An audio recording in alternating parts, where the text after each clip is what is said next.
welcome to Macbeth Act 1, Scene 5. I will be playing the Folger recording while going through the text on ActivelyLearn.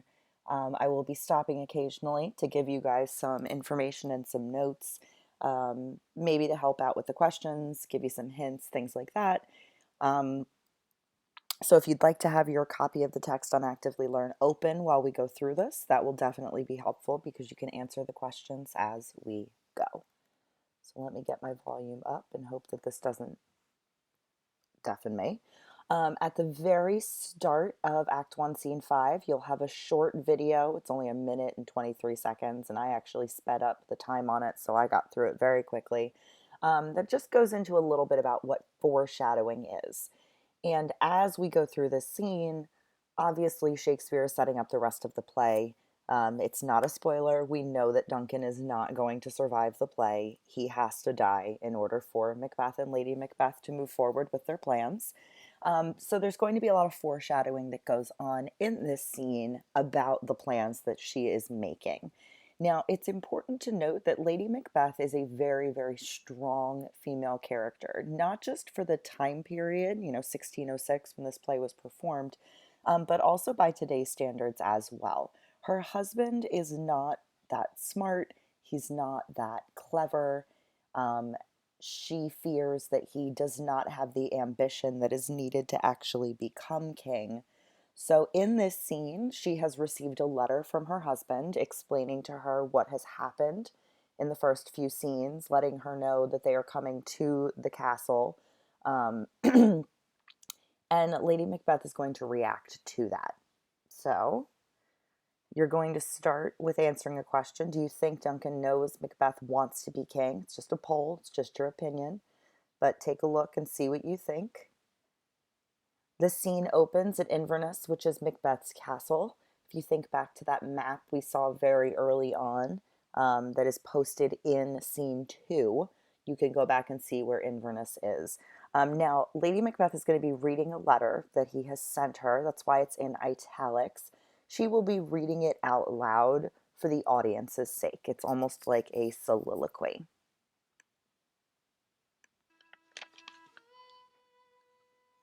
They met me in the day of success, and I have learned by the perfectest report they have more in them than mortal knowledge. When I burned in desire to question them further, they made themselves air, into which they vanished. Whiles I stood wrapped in the wonder of it, came missives from the king, who all hailed me Thane of Cawdor, by which title before these weird sisters saluted me, and referred me to the coming on of time with Hail King that shalt be. This have I thought good to deliver thee, my dearest partner of greatness, that thou mightst not lose the dues of rejoicing by being ignorant of what greatness is promised thee. Lay it to thy heart, and farewell. Now, I want to draw your attention to just a few things in this letter that she is reading from her husband. The first thing is that her husband tells her everything that has happened. He talks about the witches, he talks about the prophecies, he talks about what the king has told him, that he is now the Thane of Cawdor. So he is sharing this information with her, which in and of itself is a little bit rare to think that a male, especially in the 11th century in Scotland, is sharing all of this information with a woman. But notice down here towards the bottom, he says, "This have I thought good to deliver thee, my dearest partner of greatness." So he is writing to her and calling her his partner, not just my wife, not just my love, but his partner in greatness. He sees her as an equal. And he then follows it up with, "That thou mightst not lose the dues of rejoicing by being ignorant of what greatness is promised thee."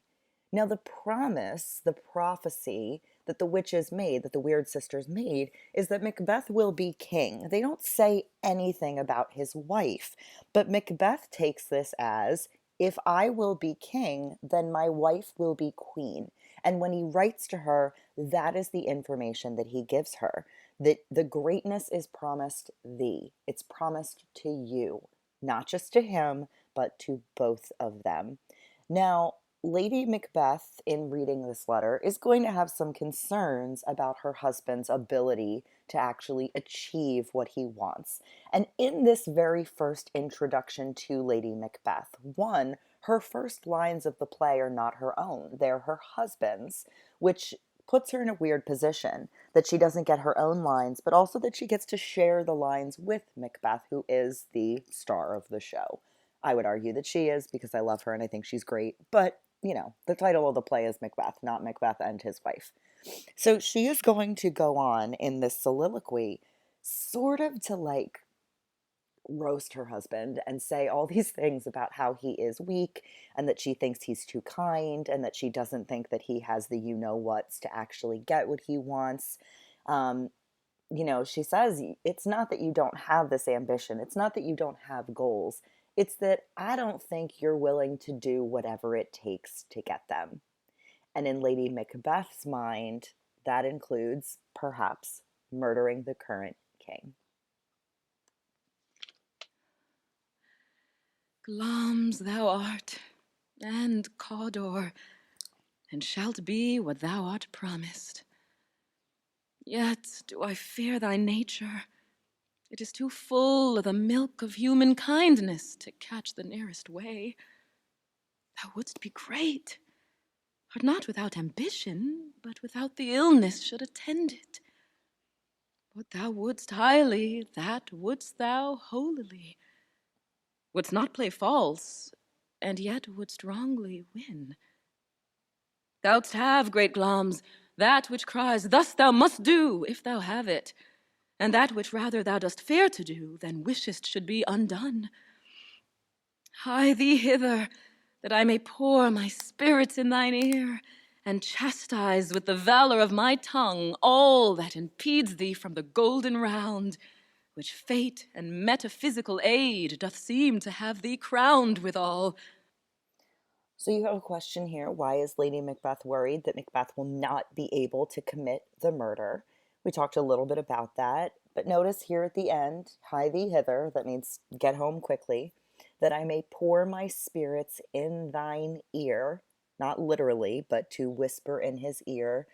Um, and she talks about the golden round. That's the crown. That would be the crown that he receives when he becomes king. Now, a messenger is going to enter and he's going to let her know that the king is going to be at their castle shortly. And that, remember, in the previous scene, Macbeth says, I'm going to ride ahead of all of you and get to my wife early and let her know that you guys are going to be here. So Macbeth is going to enter shortly in this scene, and we're going to finally see the interaction between the two of them. And I want you to think about whether or not this is a relationship based on love, on power, on just sheer arrangement, and what that relationship looks like and what that means for the rest of the play. What is your tidings? The king comes here tonight. Thou'rt mad to say it. Is not thy master with him, who, were it so, would have informed for preparation? So please you, it is true. Our thane is coming. One of my fellows had the speed of him, who, almost dead for breath, had scarcely more than would make up his message. Give him tending. He brings great news. Now, this is going to be one of Lady Macbeth's most famous soliloquies in the entire play. She knows what has been promised to her husband. Duncan is going to be in her house tonight. She's going to make some plans. Because really, at the end of the day, Lady Macbeth is less concerned with her husband becoming king and more concerned with herself becoming queen. But in this time period, she can't actually have any power or ruling over Scotland unless she is married to the King of Scotland. Girl's got goals, and they involve her husband having to actually achieve some stuff. And she really does not think he will be able to do it. So she, in this soliloquy, is going to sort of look beyond herself. She's going to ask dark spirits to assist her. She's going to wish that she weren't a woman, that she were a man, and that she were able to do all of these things on her own. But she knows she needs her husband in order to actually achieve what she wants to achieve. The raven himself is hoarse, that croaks the fatal entrance of Duncan under my battlements. Come, you spirits that tend on mortal thoughts, unsex me here, and fill me from the crown to the toe, top full of direst cruelty. Make thick my blood.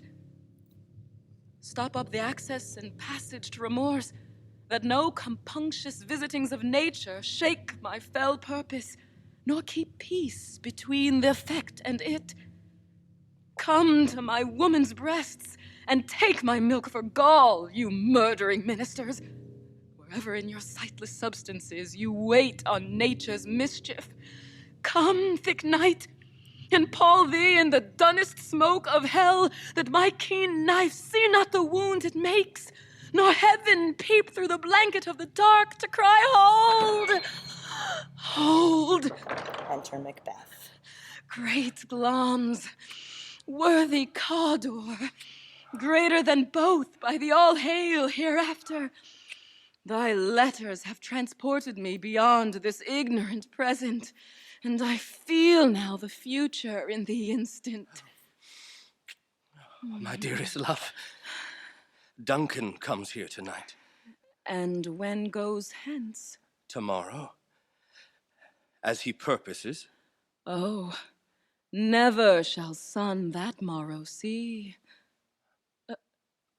Your face, my Thane, is as a book where men may read strange matters. So when Macbeth says to her, my dearest love, Duncan comes here tonight, and she says, all right, well, when is he leaving? And he's like, oh, he's only staying one night. He's leaving tomorrow.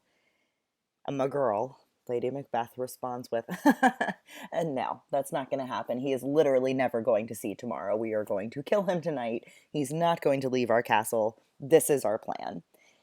And in that moment, she says, your face, my Thane, is as a book where men may read strange matters.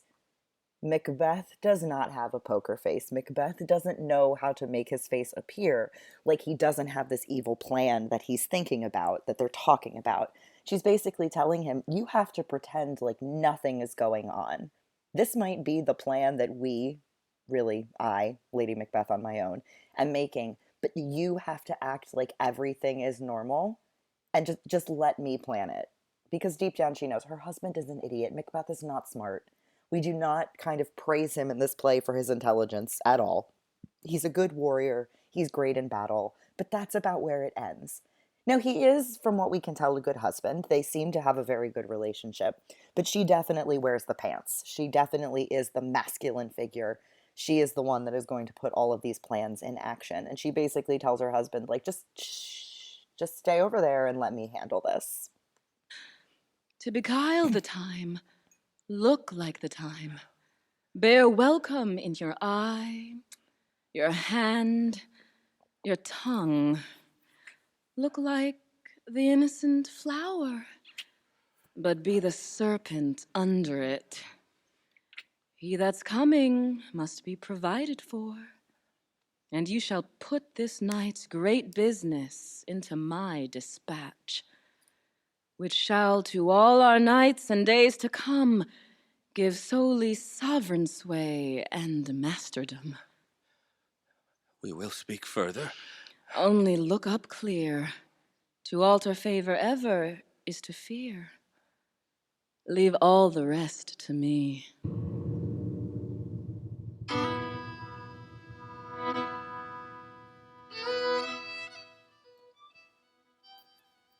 Now, your last question here asks what evidence from the text supports the idea that Lady Macbeth is planning to murder Duncan.